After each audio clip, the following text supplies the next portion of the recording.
The red is too bright. That's the first thing that hits you when February rolls around in any American city. It's an aggressive, synthetic shade of crimson that starts appearing in drugstore aisles and grocery store windows the moment the New Year's champagne settles. We're taught to see it as the color of passion, of heart-shaped boxes and overpriced, long-stemmed roses. We've been conditioned to think that the 14th of February is a day of choice, a day where you choose a partner, choose a card, choose to express an affection that is, at its core, voluntary. But I've spent the last few months digging through the ledger of our shared history, and I can tell you that for most of human existence, this date wasn't about choice at all. It was about a lottery, and it was a lottery that, quite frankly, no one in their right mind wanted to win. I remember sitting in a dimly lit corner of a university library in New England, surrounded by the smell of decaying paper and cold coffee, when I found the first mention of the love lottery in a colonial-era diary. The writer wasn't talking about a high school dance or a secret admirer. He was talking about a survival mechanism. He described a tradition that felt less like romance and more like a draft notice. It made me realize that our modern version of Valentine's Day is just a thin, pastel-colored coat of paint slapped over something much older, much darker, and far more visceral. We call it a holiday of the heart, but its origins are rooted in the skin. Specifically, the skin of a goat, freshly flayed and dripping, held by men who were running through the streets of Rome with a singular, terrifying purpose. Before the cards and the chocolates, there was the Lupercalia. It took place between February 13th and 15th. The name February itself comes from the Latin word februa, which means purification or purgation. Think about that for a second. The month we dedicate to romance was named for a ritualistic cleansing, a scrubbing away of the old year's filth. It wasn't a time for soft feelings.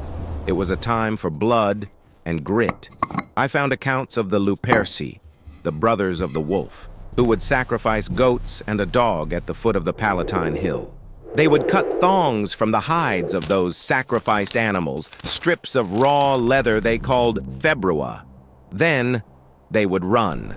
They would race through the city, striking anyone who came within reach with those bloody thongs. In the Roman mind, being hit by these skins was a blessing. It was supposed to grant fertility, to ease the pains of childbirth, to purify the soul for the coming spring. But as I traced the path of this ritual into the early centuries of the church, and eventually into the folklore of the British Isles and the American colonies, the physical violence of the purification began to morph into something else. The thongs were put away, but the element of the draw remained. The lottery became the centerpiece. In the transition from a pagan blood rite to a social custom, the stakes shifted from physical purification to a forced, year-long social contract. Imagine a jar. In ancient Rome and later in the rural villages of pre-industrial England, names were written on scraps of parchment and dropped into that jar. The young men would draw the names of the young women. Whoever you drew was your Valentine for the next 12 months. You didn't pick them because of a spark or a shared interest. You picked them because the jar told you to. It was a mandatory pairing, a social lottery that dictated who you would walk with, who you would protect, and in many cases, who you would eventually be expected to marry. In the archives of the early Virginia settlements, I found echoes of this same desperate randomness. Life was hard. Survival was localized, and the community couldn't afford the luxury of falling in love. They needed order. They needed the lottery to decide. There's a specific kind of anxiety that comes with leaving your future to a slip of paper. We like to think we've evolved past that our dating apps and swipe-left culture have given us total agency. But there's a reason we still feel that phantom pressure every February. It's a vestigial twitch from a time when the 14th of the month was a deadline. If you weren't chosen, or if you were chosen by the wrong person, the social consequences were absolute. You weren't just missing out on a date. You were being excluded from the ritualistic fabric of the community. As I looked deeper into the Valentine writers, the early hand-penned books used by young men in the 18th century to draft their lottery letters, I noticed a recurring theme. These weren't love letters. They were formal, almost legalistic declarations of intent. They were written by people who knew they were part of a machine. They were trying to navigate a system where the win wasn't finding your soulmate, but simply surviving the year without social ruin. The lottery was a burden. It was a chore. It was a duty, dressed up in the language of the season. The more I read, the more I began to see the cracks in our modern celebration. We celebrate the saint, but the saint was a late-stage addition, a Christian mask placed over the wolf priests to make the blood and the lotteries more palatable to a changing world. The church tried to ban the lottery multiple times. They tried to replace the names of young women in the jars with the names of saints, hoping people would spend the year emulating a martyr instead of courting a neighbor. It failed, every single time. People didn't want the saints. They wanted the lottery. They wanted the chance, the risk, and the strange, dark comfort of having their fate decided by the draw. I started to wonder why we held on to the lottery for so long, even after the bloody skins of the Lupercalia were a distant memory. I think it's because humans are inherently terrified of the vacuum of choice. We want to believe in the one, but the one is a heavy burden to find on your own. The lottery took the weight off. It gave you a scapegoat, literally. If the match was bad, it wasn't your fault. It was the jar. If the year was hard, it was the luck of the draw. But as the centuries turned and the American industrial machine began to take hold, that lottery started to change. It stopped being about the community's survival and started being about something much more profitable. I found a series of ledgers from a print shop in Philadelphia, dated in the mid-1800s. They were starting to produce mechanical valentines. These weren't the romantic cards we see today. They were caricatures. They were mean. They were designed to be sent to the people you didn't want to win in the lottery. They were called Vinegar Valentines. If you drew a name you hated, or if someone you didn't like drew yours, you sent them a card that mocked their appearance, their job, or their social status. It was the dark side of the draw. The evidence of the resentment that had been brewing under the surface of the love lottery for centuries. We think of Valentine's Day as a straight line of increasing sweetness, a gradual climb from pagan grit to Victorian lace. But the history I'm looking at tells a different story. It's a story of a ritual that we tried to tame, a lottery we tried to rig, and a primal need for purification that we never quite managed to wash away. The red of the CVS aisle isn't the red of a heart. It's the red of the thong. And the win we're all looking for on the 14th, it might just be the relief of not being the one the lottery decided to skin this year. I had to go back to the very beginning, to the moment the first name was pulled from the jar, to understand how we ended up here, clutching a box of chocolates and praying that the luck of the draw is finally on our side. I found a specific set of records in a small historical society just outside of Boston, detailing the town's social gatherings in the late 1700s. They didn't call it a party. They called it the drawing of the names. Even then, a century after the puritanical grip on New England had supposedly loosened, the lottery remained.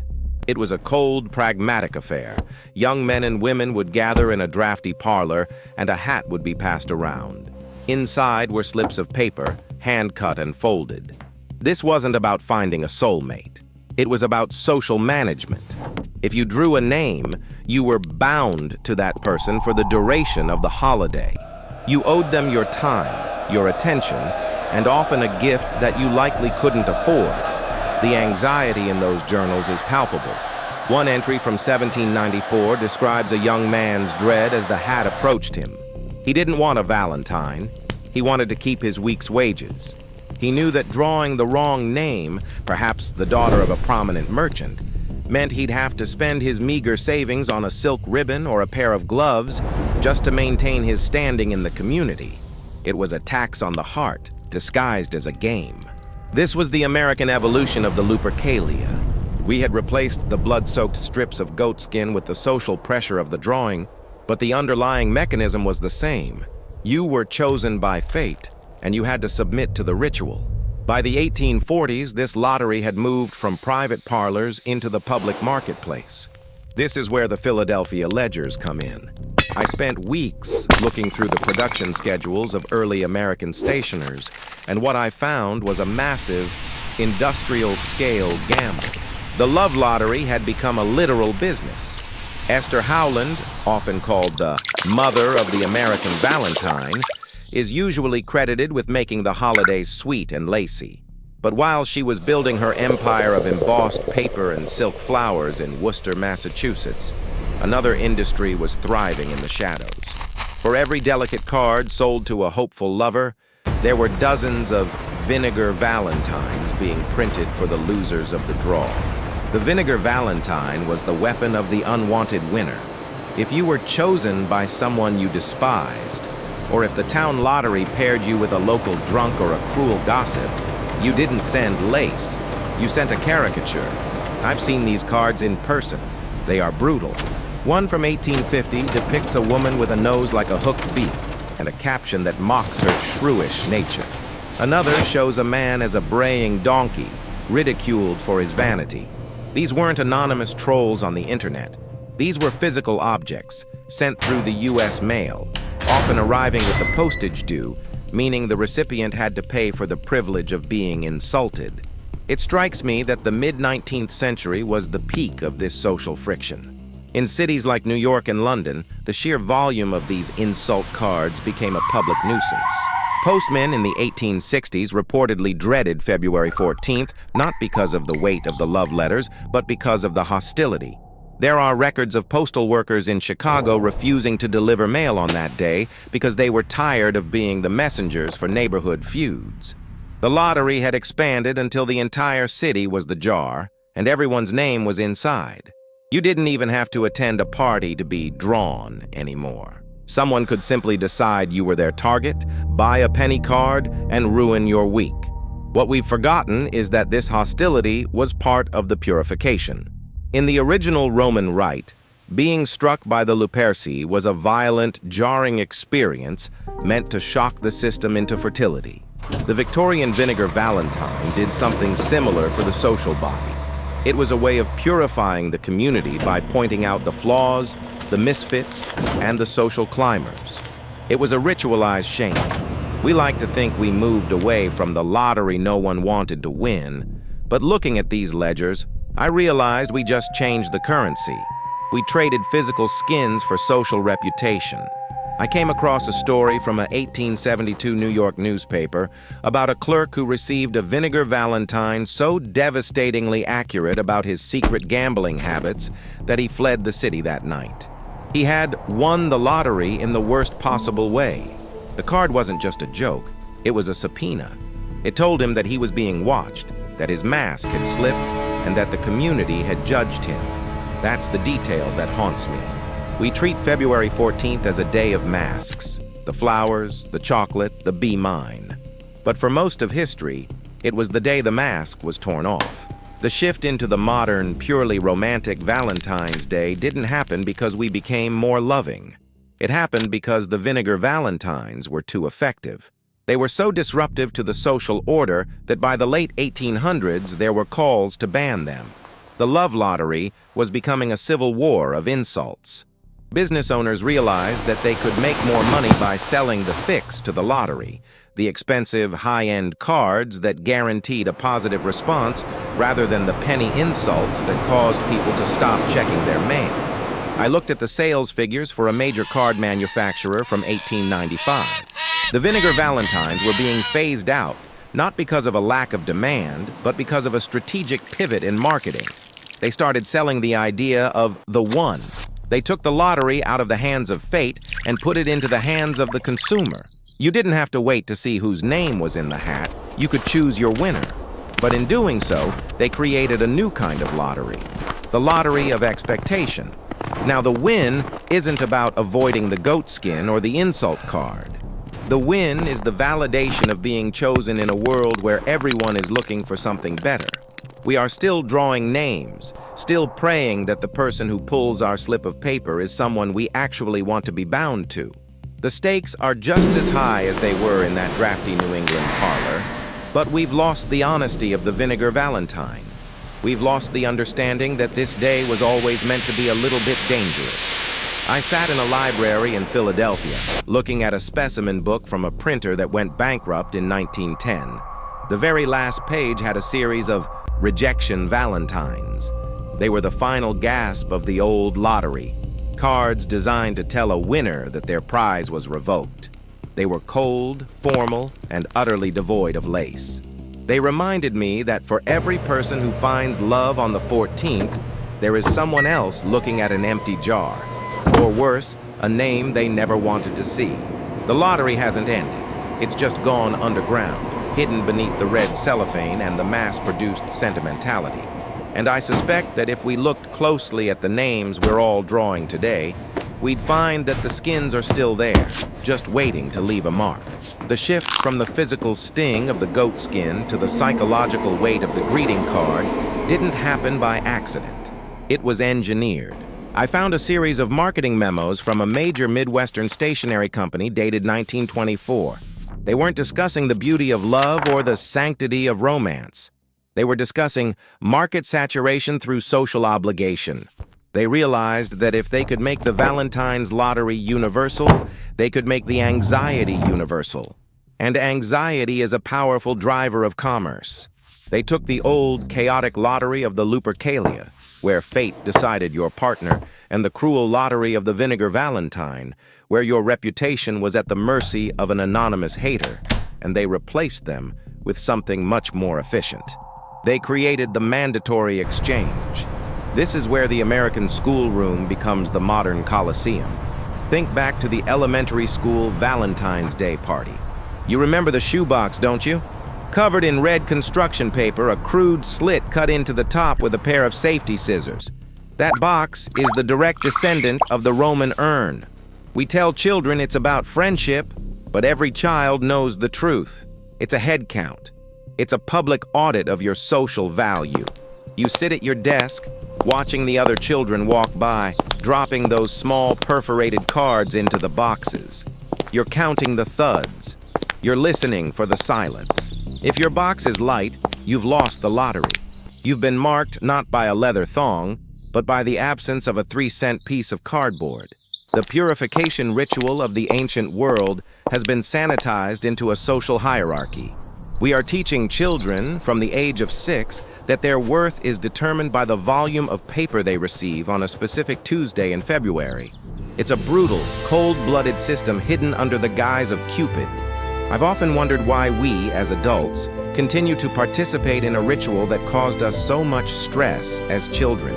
Why do we still feel that phantom itch in our chests when the 14th rolls around and the expected gesture doesn't materialize? It's because the lottery never actually stopped. We just changed the prizes. In the 1950s, the American corporate machine perfected the diamond standard. They took the lottery and tied it to the economy of the household. Suddenly, a card wasn't enough. A box of chocolates wasn't enough. The lottery now required a sacrifice of capital. If you didn't win big, if your partner didn't produce the specific rock or the specific reservation, the ritual was considered a failure. You were unpurified. You were left out in the cold, just like the Romans who weren't touched by the skin. I was walking through a graveyard in upstate New York last winter, and I saw a headstone for a woman who died in 1888. Beneath her name, someone had etched a tiny heart, and inside it, the word chosen. It struck me as incredibly heavy. To be chosen in a lottery is to be saved from the void, but the cost of being chosen is the constant fear of the next draw. We have turned the 14th of February into a high-stakes gambling hall. We bet our self-esteem on the actions of others. We look for signs and wonders in the clearance aisle of a CVS. We've taken a day that was originally about the raw, messy, violent reality of survival and fertility, and we've polished it until it's a mirror. And when we look into that mirror, we don't see the person we love. We see our own desperation to be validated. I remember reading a diary from a woman in Kansas during the Great Depression. She wrote about how she and her husband couldn't afford a card, so they simply wrote their names on 2 pieces of scrap paper and traded them. She called it the only lottery that matters. There was a dignity in that, a rejection of the manufactured stakes. They were returning to the core of the ritual, the simple acknowledgement of presence. But the world we live in now doesn't allow for that kind of simplicity. The industry surrounding this day is a $30 billion machine designed to keep the lottery wheels spinning. It requires us to feel inadequate. It requires us to look at our neighbors win and feel the sting of our own perceived loss. The Vinegar Valentines of the Victorian era were honest in their cruelty. Today's cruelty is wrapped in lace and scented with artificial roses. It's the cruelty of the standard. The February 14th lottery is a game where the house always wins. The house is the printer, the jeweler, the florist, and the chocolatier. They are the ones who hold the urn. They are the ones who decide which names are in the hat. We are just the players, clutching our slips of paper, hoping that this year the skin doesn't miss us. We think we've evolved past the Lupercalia. We think we're too sophisticated for the insult cards of the 1800s. But every time you check your phone for a message that hasn't arrived, or every time you feel that sinking sensation in your gut because a gift didn't meet the unspoken criteria of the market, you are standing in the Lupercal. You are waiting for the blow.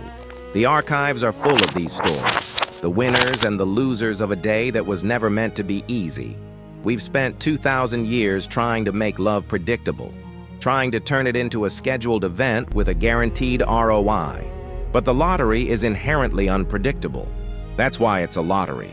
The next time you see a heart-shaped box or a bouquet of overpriced carnations, look past the red cellophane. Remember the goat skins. Remember the anonymous insults.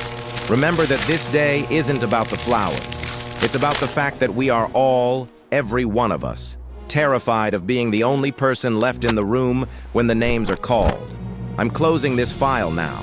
The 14th will come again, as it always does, and the lottery will commence. The slips of paper are already being cut. The ink is drying. If you're lucky, you'll get exactly what you think you want. But if you're wise, you'll realize that the real win isn't being chosen by the lottery. It's realizing you don't have to play the game to exist. Check your mailbox. If it's empty, don't mourn. It just means the skin missed you this time. And sometimes in the long history of this strange, dark day, the best outcome is to simply walk away from the urn with your name still in your pocket. File closed. That's the end.